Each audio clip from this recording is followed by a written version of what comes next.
pero por alguna razón con el tiempo esa, ese llamado, ese deseo, ese anhelo se fue apagando. Quiero que leamos Juan 10:10 antes de comenzar. Ahí está, dice, el ladrón no viene sino para hurtar y matar y destruir. Yo he venido para que tengan vida y para que la tengan en abundancia. Sean bienvenidos, por favor, tomen asiento. Esta es una declaración que hace Cristo. Y él aquí habla derechamente a qué vino. He venido para que tengan vida y para que la tengan en abundancia.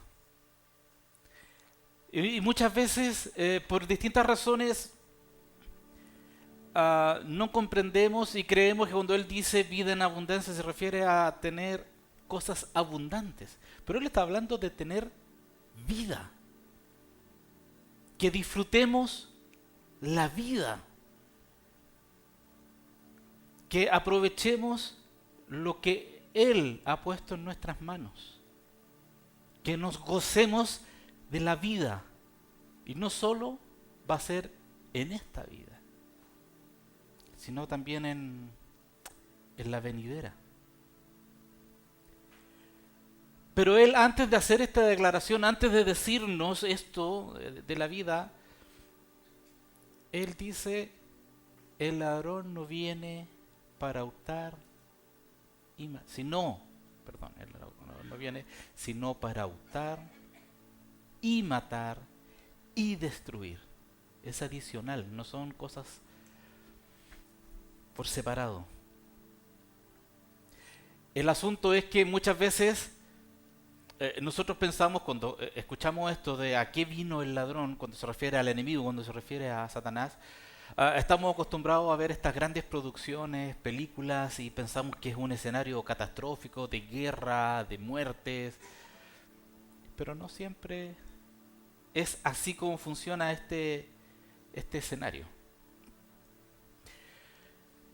En Chile existe lo que se llama la protección de los datos personales. De hecho, es un derecho fundamental que está establecido en nuestra constitución política. Y es parte, por ende, de la ley.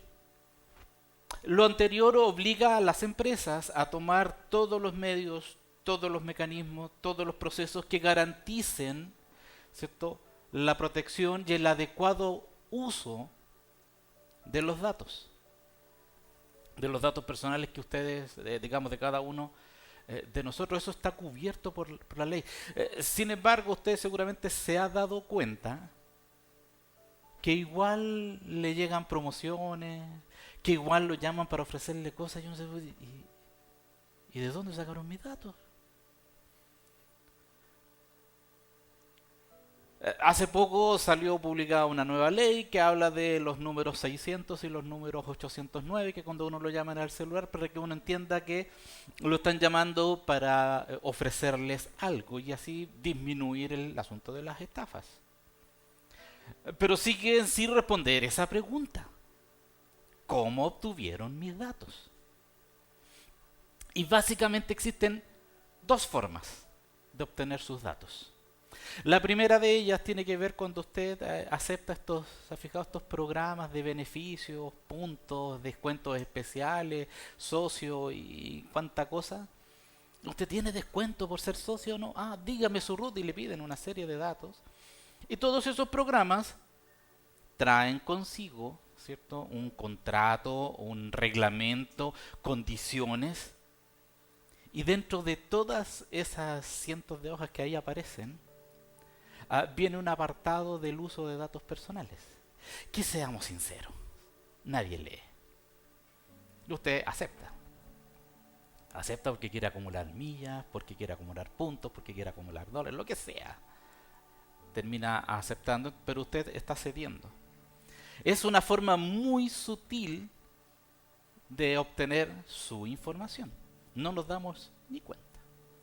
La segunda forma es cuando los sistemas son vulnerados y por ende, de una u otra forma, ya sea de manera externa o interna, se empieza a extraer información de clientes.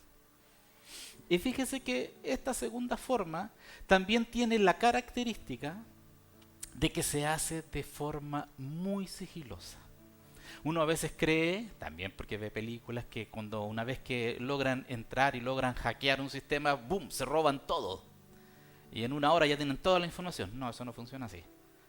Porque hay sistemas que lo que hacen es detectar cómo fluye la información y cuando tienen flujos de información anómalos, cortan todos los accesos de manera automática. No necesita una persona. Por ende, lo hacen poco a poco y van extrayendo la información. Ahora, no importa en qué ámbito nos estemos ubicando, ambas formas tienen la misma característica. Se hacen de manera sigilosa, poco a poco, lentamente. Nosotros como cristianos, como iglesia, no estamos ajenos a esta realidad. Yo partía leyendo lo que ahí aparece en Juan y si Dios así lo permite, el mensaje está separado en dos partes.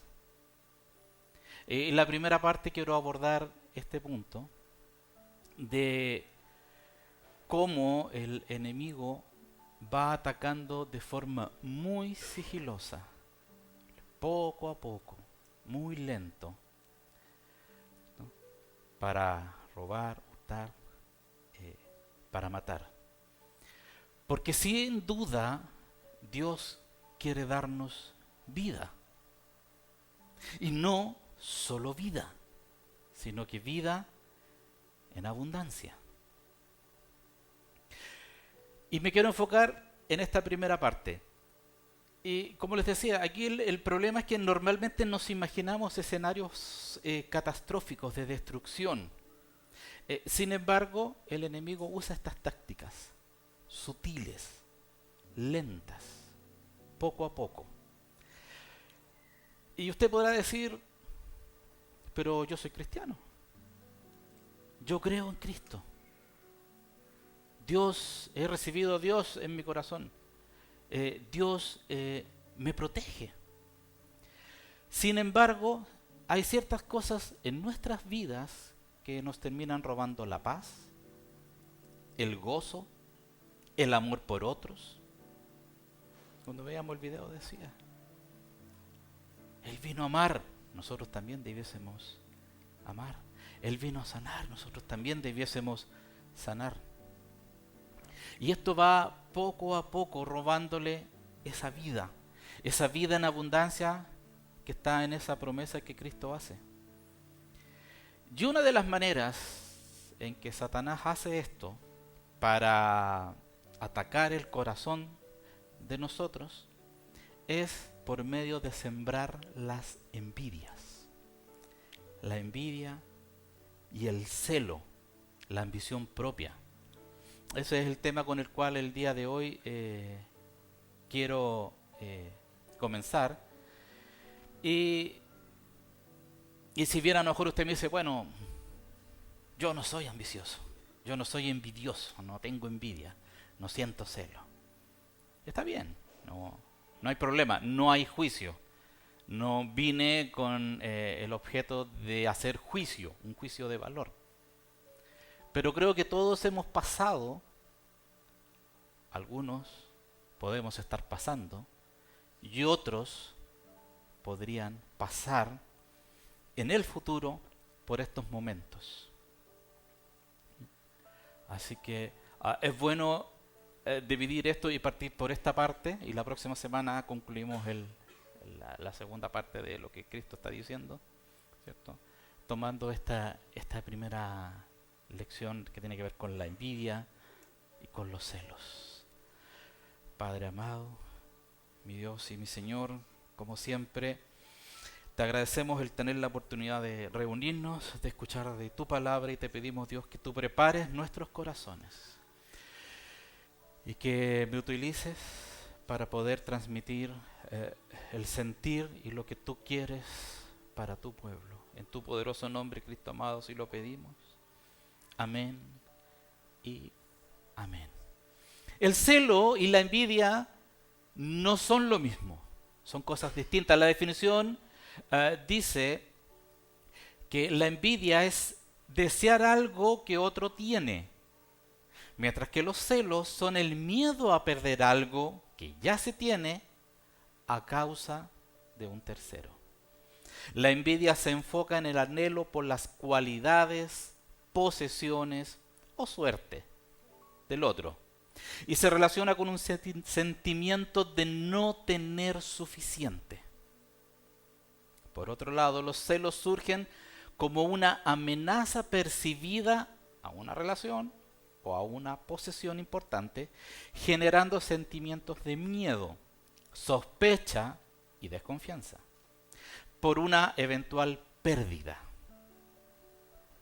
Nosotros normalmente cuando hablamos del celo, muchas veces lo asociamos al celo de pareja, pero el celo va mucho más allá. De hecho, entre hermanos, a veces uno se pone celoso y dice, no, que él es el favorito. Él es el favorito de mi mamá, el favorito de mi papá, o el favorito de los dos, el favorito de la abuela, lo que sea. Pero en el minuto que usted empieza como que, no, que ahí está sembrándose una semilla de lo que es el celo. Y por ende, si entre los hermanos en una familia esto se da, ¿usted cree que entre hermanos de la iglesia no se va a dar? Tenemos al mismo Padre. El Dios que tenemos es el mismo para todos nosotros. Entonces, si tenemos el mismo Padre, el mismo Dios, ¿alguna vez usted se ha sentido así como con esa pregunta, ¿y yo cuándo?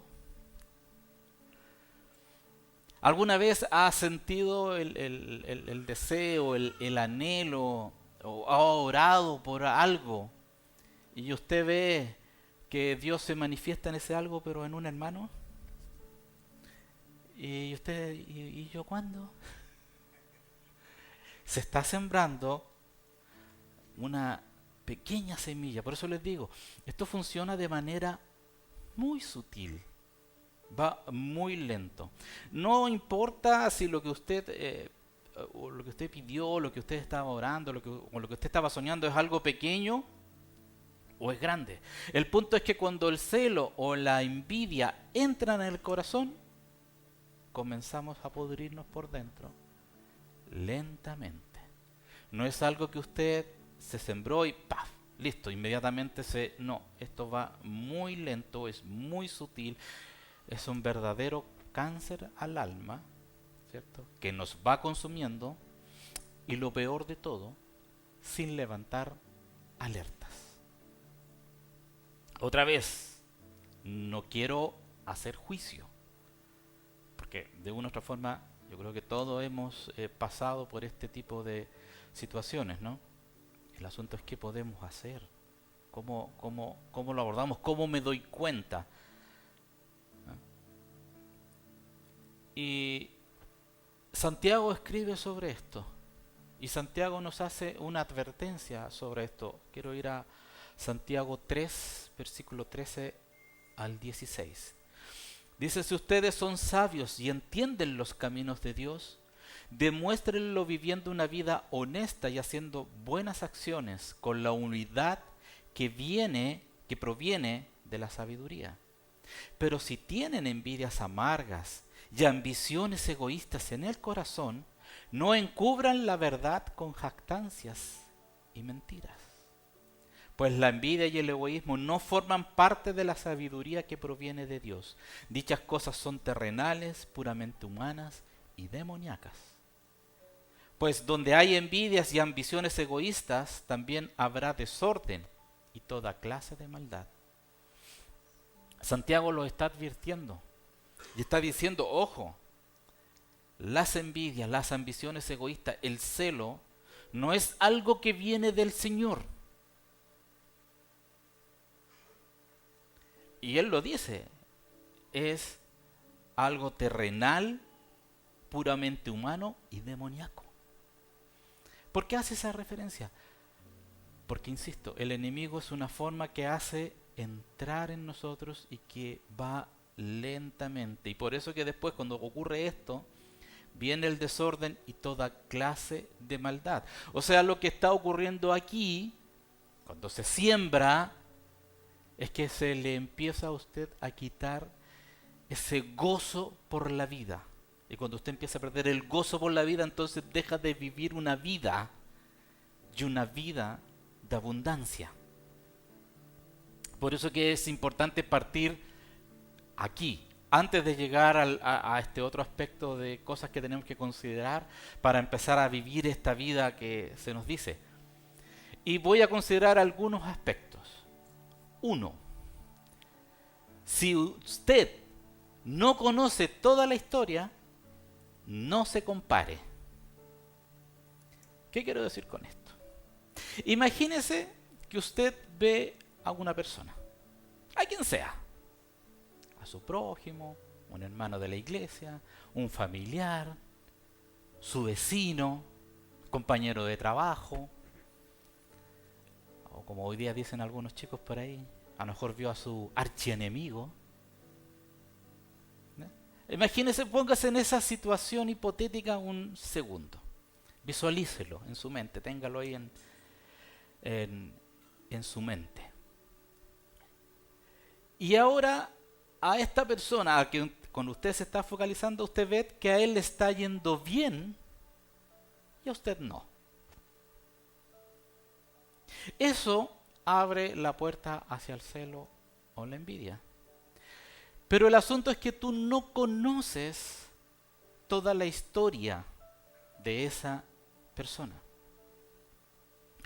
Y yo pensaba mucho en esto y hice un ejercicio mental. Yo a lo largo de mi vida he tenido oportunidad de conocer a mucha gente. Y he conocido personas muy exitosas, con muchos recursos. Tienen un buen pasar, una buena vida. Incluso he tenido oportunidad de conocer gente famosa. De la misma forma, he tenido oportunidad de conocer gente que tiene luchas con las cuales yo quizás nunca quisiera pasar. Personas que han tenido pérdidas, han perdido un hijo, que luchan con algún tipo de adicción, que están viviendo un desierto, una enfermedad incurable. No sé, hay distintas situaciones. Y si yo hiciera una lista, una al lado de otra, con aquellos nombres de aquellas personas, digámoslas, exitosas, que tienen mucho, que les va muy bien en la vida, y hago otra lista con todas estas personas que han vivido cosas terribles, ¿sabe lo que me pasó? Que muchos nombres se repitieron y están en ambos lados de las listas. Usualmente lo que hacemos es comparar nuestro detrás de cámaras. ¿Qué es el detrás de cámara? Lo que usted no ve. Aquellas cosas que no se ven. Y eso lo comparamos con esa versión que estamos viendo publicado en las redes sociales.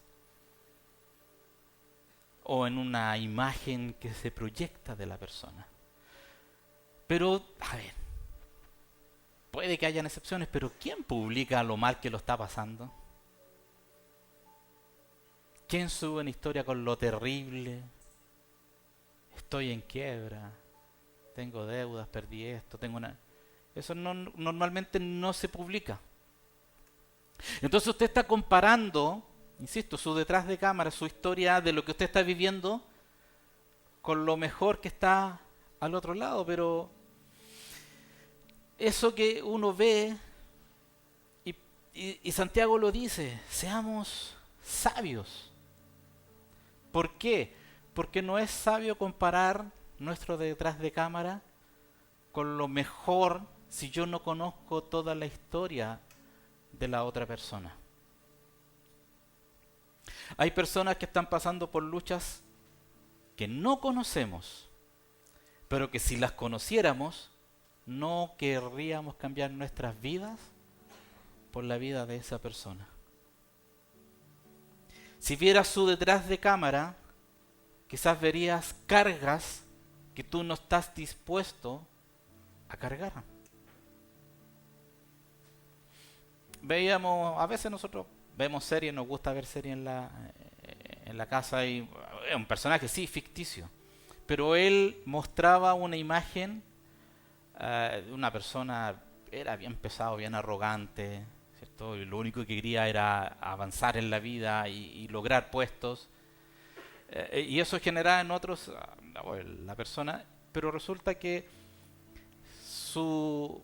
Gracias, querido. Eso de querer alcanzar, de querer lograr, él decía, mis padres tienen una enfermedad y el único sustento que tienen soy yo. Necesito los recursos. Claro, el otro no conocía el detrás de cámara. Y eso es lo que nos suele muchas veces ocurrir. De la misma forma, juzgar a otros por lo que vemos es la receta perfecta para el sufrimiento personal, para perder el gozo de la vida. Porque empezamos a anhelar esa imagen que el otro está proyectando y que yo no la puedo tener, y entonces empiezo a perder el agradecimiento de lo que sí Dios nos ha dado. Nosotros a veces tenemos conversaciones y nos reímos, así, tenemos juntas familiares y lo pasamos bien y nos divertimos y a veces sale la conversación, no, mi compañero se fue a no sé qué parte de vacaciones, extraordinario, hijo único, y qué rico que tengan una bendición de poder salir, pero disfrutamos del compartir en familia, nos llena. ¿Ya? Entonces ves dónde el enemigo va poco a poco sembrando esto. Él no se arroja de una para matar, no se arroja agresivamente para robar, no estamos hablando de cosas extremas, no mata, así, y destruyó y mató a 5,000, no. Él va poco a poco, gota a gota, comparación con comparación, envidia con envidia. De a poco nos vamos desangrando y no nos damos cuenta cuando ya estamos anémicos espiritualmente hablando. Por eso es bueno reconocer y darnos cuenta y identificar estas cosas para poder erradicarlas.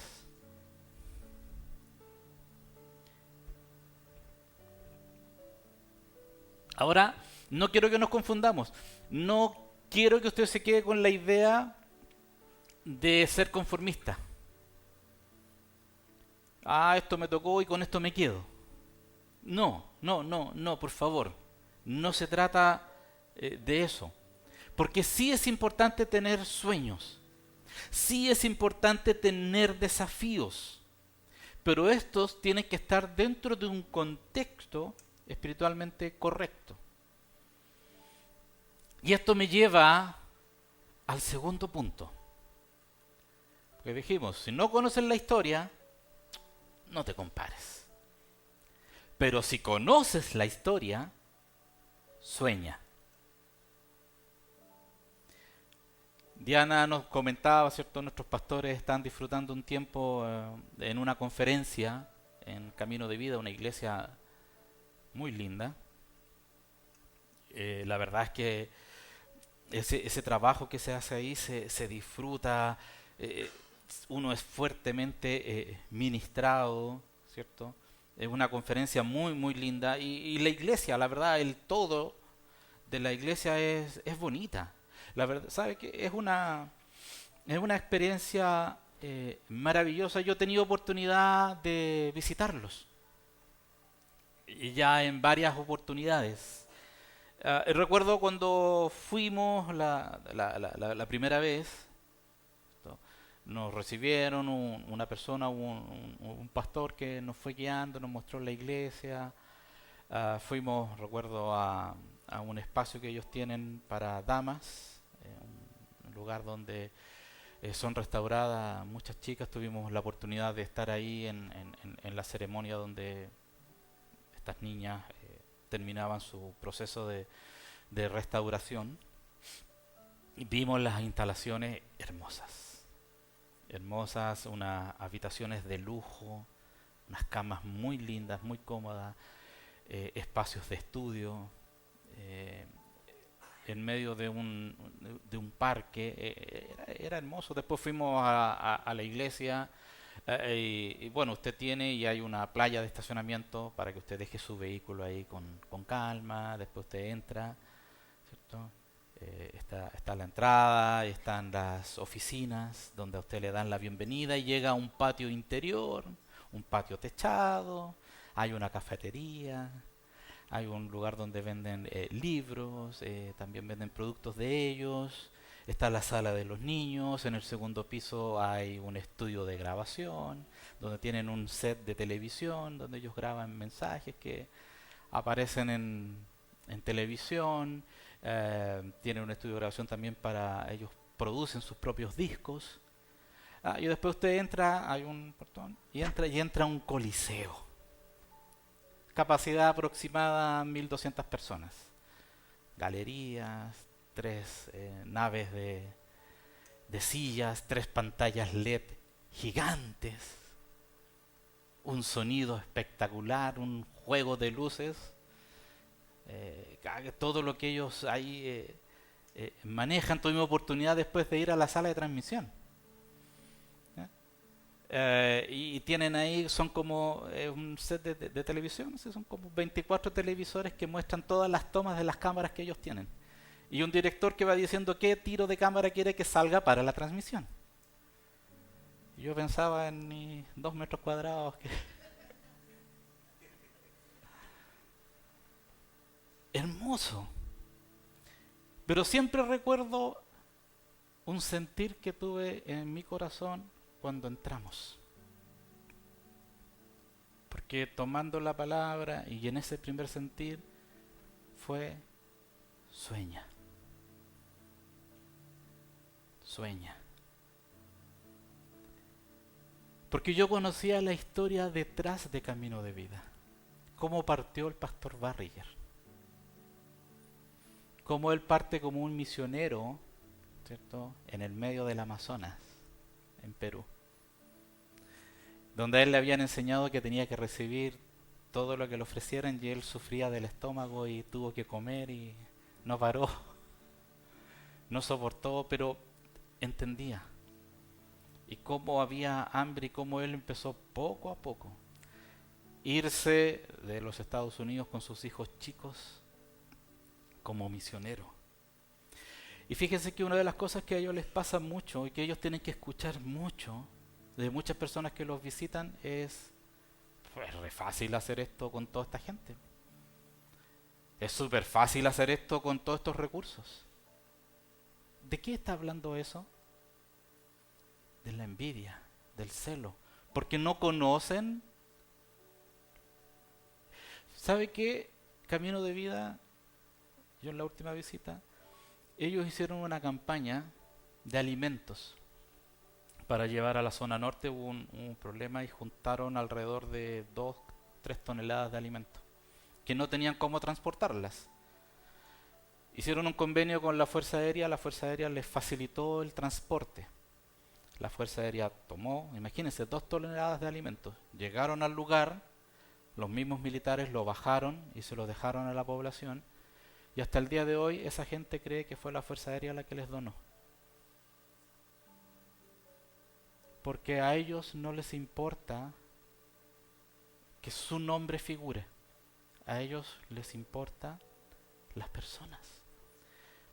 Y claro, cuando tú no conoces toda la historia, te ocurre esto, pero cuando tú sabes, tú dices, wow. Y si es el mismo Dios, ¿por qué yo no? Lo que pasa es que hoy pareciera ser que la contracultura es la paciencia, esperar, vivir el proceso. Queremos todo rápido, ahora. Es como que si nos sentáramos y oráramos al Señor y que el Señor me tiene que responder ahora. No estamos dispuestos a vivir el proceso. Hubo una palabra que yo anoté, me puse a buscar algunas cosas porque yo me acordaba y anoté textual una palabra que entregó un pastor en una de mis visitas que estuve allá, de Andrés Speaker. Él es un pastor de México.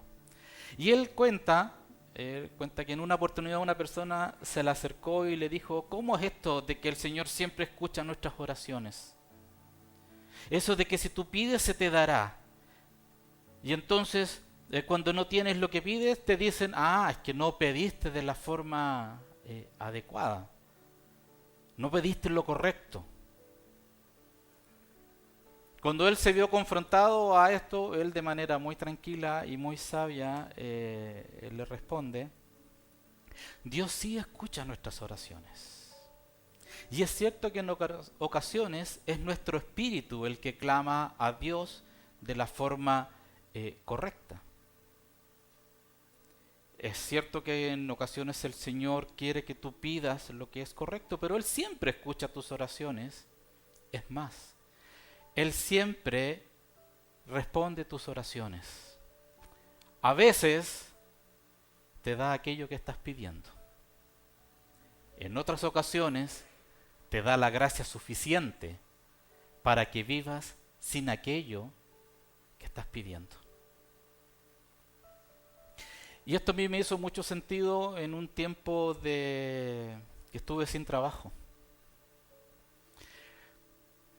¿Cuál cree usted que era mi oración? Tener trabajo. Estuve casi un año, sin trabajo. Generaba algunas cosas por aquí, otras cosas por allá. ¿No? Algunos hermanos preciosos se acercaron, nos ayudaron, pero prácticamente un año. Y el mes que se acabó el último peso que tenía en el ahorro, entré a trabajar.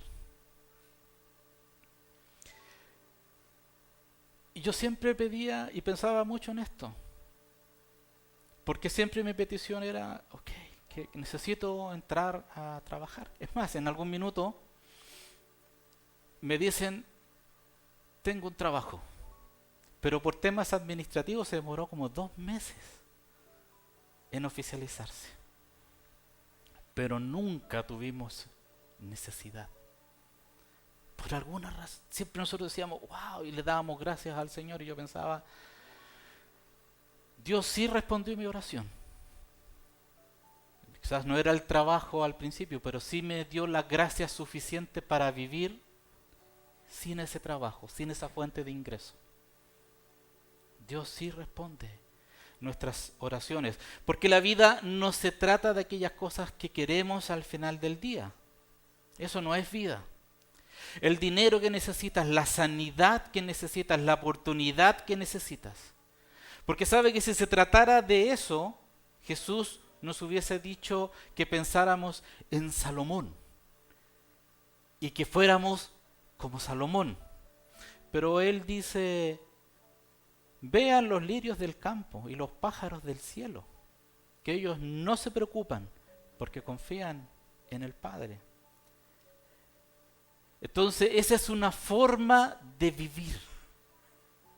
Cuando yo voy dejando esto de lado y me voy enfocando en lo que realmente es importante y comenzamos a vivir y a vivir en abundancia. Vivir en abundancia es vivir sin ansiedad, sin esa preocupación de cómo lo voy a hacer. Si piensas todo el tiempo en lo que no tienes, en lo que te falta, vas a ir perdiendo el gozo por aquellas cosas que sí tienes.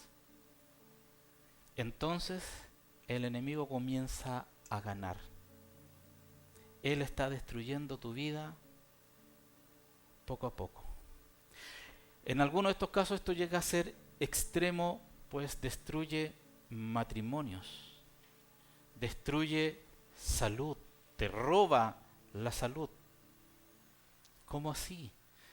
Comienzas a trabajar de forma desmedida para poder generar más recursos y tener eso que tú piensas que necesitas. Y trabajas tanto que no tienes tiempo para disfrutar aquellas cosas por las cuales tú estás trabajando. Pero sí tenemos un Padre que se preocupa de nosotros, que no nos falte el pan de cada día. Diana decía, tenemos la libertad de venir y estar aquí. ¿Cómo no gozarnos? Claro, porque hoy nosotros acá en este país no nos vemos enfrentados al hecho de que no en otros lugares nos dejan congregarse, nos dejan exaltar el nombre de Dios. Entonces se nos hace normal, se nos hace trivial. Y perdemos ese gozo de la oportunidad que tenemos, la posibilidad que otros quizás no tienen. Por eso debemos conocer la historia, vivir y conocer el proceso. Hay que dejar de comparar y crear una relación con Dios. Debes aprender a entregar, a dar y no solo a pensar en lo que tú quieres, sino en lo que Dios quiere para ti. Recuperar el gozo de las bendiciones, ¿cierto?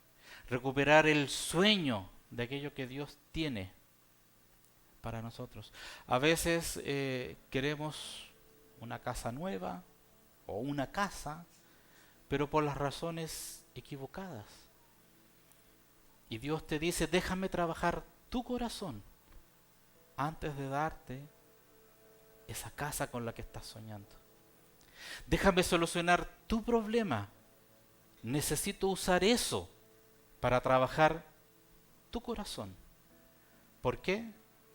Porque si estás interesado, realmente si estás interesado en tener esta vida y vida en abundancia, no se trata simplemente de que Él nos dé todo lo que queremos, como a niños mimados. Yo creo que también todos hemos pasado por ahí. ¿Qué pasa cuando usted a un niño le da todo lo que quiere? Va perdiendo el agradecimiento, se ha dado cuenta, ¿no? Y tiene su juguete y si lo rompe y los papás van y le compran otro, le da lo mismo romperlo. No se trata de darnos todo lo que queremos. Eso no es bueno para el alma. Pero sí de soñar y vivir el proceso. Sea sabio. Si usted ve a una persona que usted considera que es exitoso y usted conoce su historia y lo que le costó llegar ahí, acérquese y escuche y entienda y pregunte y cómo lo hiciste.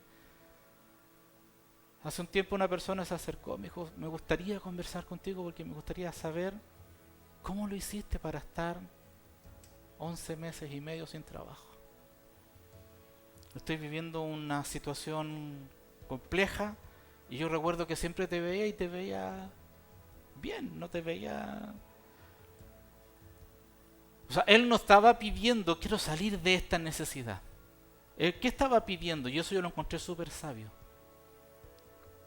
¿Qué hiciste para no perder el gozo, para no quedarte ahí en el camino? Eso es lo que él estaba pidiendo y eso habla de sabiduría de la persona. Entendiendo que tenía que vivir un proceso y que Dios en su minuto diría, ok, ahora se abre esta oportunidad. A los días después me llamó y me dijo, se abrió una oportunidad. Dijo, la verdad es que en algún minuto me quebré, me arrodillé, me puse a orar, a llorar, lloré desconsolado. En la situación pensaba en lo que habíamos conversado, como hace mucho tiempo no lo oraba hacia el Señor. termino de orar, seco mis lágrimas, limpio mis rodillas, suena el teléfono. Te necesito para un proyecto. Él pidió, no pidió o no se acercó pidiendo un trabajo. ¿Qué hago para vivir en este tiempo? Porque no hay nada difícil para el Señor. Con esto voy terminando. Me gustaría hacer un ejercicio con ustedes, si me pueden ayudar con las luces. Quiero que usted en este minuto visualice dos cosas. Algo que usted cree que necesita, pero que no tiene y que otro hermano sí tiene, pero que en realidad es algo que realmente no importa. Mientras más chico sea, mejor. Sí, me encantaría tener ese lápiz labial que esa hermana tiene, pero que yo no. Lo más trivial posible. Quiero que usted lo visualice. Y que también visualice aquellos grandes sueños que tiene usted en su vida. Aquellas cosas que saben que hay un propósito, y un lindo propósito de alcanzar. Si ya lo tiene visualizado ahí donde usted está, levante nomás su manito. No le voy a decir que lo exprese, sino que simplemente haga ese ejercicio. Aquellas cosas que a veces veo en otro que me gustaría tener, pero que la verdad es que no aportan nada. Y aquellas cosas, aquellos sueños lindos que tienen propósito. Yo le voy a leer 1 de Corintios 13, 4, 6, mientras usted piensa en esto. Dice: el amor es sufrido, es benigno. El amor no tiene envidia. El amor no es jactancioso, no se envanece, no hace nada indebido, no busca lo suyo, no se irrita, no guarda rencor, no se goza de la injusticia, mas se goza de la verdad. La clave para superar esto que le hablo el día de hoy está en lo que el Señor vino: amor, amar. Aquellas cosas que usted visualizó de su hermano, gócese. Póngase feliz por ese hermano, por esa hermana, por aquello que vio en un familiar suyo, en un amigo. Gócese. Dele gracias a Dios porque lo bendijo con algo que a usted le hubiese gustado. Agradézcale a Dios por aquello. Y comienza a enfocarse en aquellos sueños, en aquellas cosas que usted necesita con propósito. Hay cosas en la vida que nos van a doler, pero dice que el amor no se irrita. Muchos nos hicieron daño, pero el amor no se irrita. Deje eso de lado. Comience esta etapa. Comience a construir. Cuando usted va dejando esos celos, esa envidia, cuando usted la identifica, la deja de lado y comienza a soñar con aquello que necesita, va a comenzar a volver el gozo de vivir una vida en abundancia, que es disfrutar de la vida. Cuando usted comienza a recuperar ese gozo, comienza ese deseo, le va a brotar de adorar a Dios, de agradecerle, de estar ahí, en su presencia, en sus pies. Nos podrán pasar cosas difíciles, pero estamos aquí, estamos con nuestros hijos.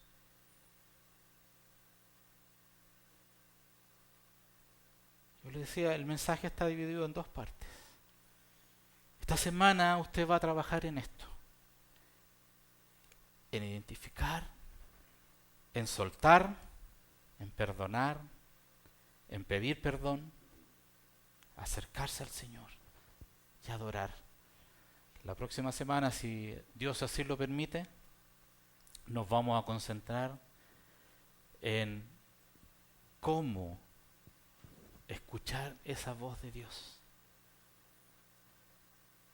cómo acercarnos a Él, cómo entender aquello que nos está diciendo, para vivir una vida y una vida en abundancia.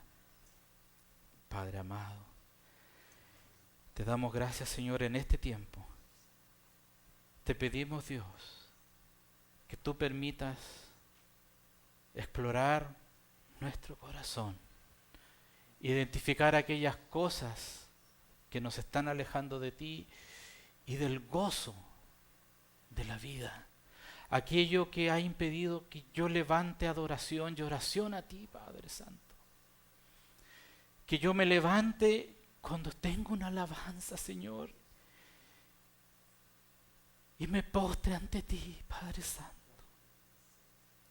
Ayúdanos a buscar de ti, Dios, a querer cada día más de ti, a simplemente rendirme, postrarme, entregarme, a dejar aquellas cosas innecesarias que han mermado mi vida, Dios, que me han ido quitando el gozo de la vida, a volver a disfrutar de los detalles y de las bendiciones que tú me has entregado en este tiempo, a recuperar mi libertad, Dios, a dejar de ser cautivo de aquellas cosas que el mundo me está mostrando, a simplemente buscar de ti, adorarte a ti, Señor, y escuchar tu palabra. Amén y amén.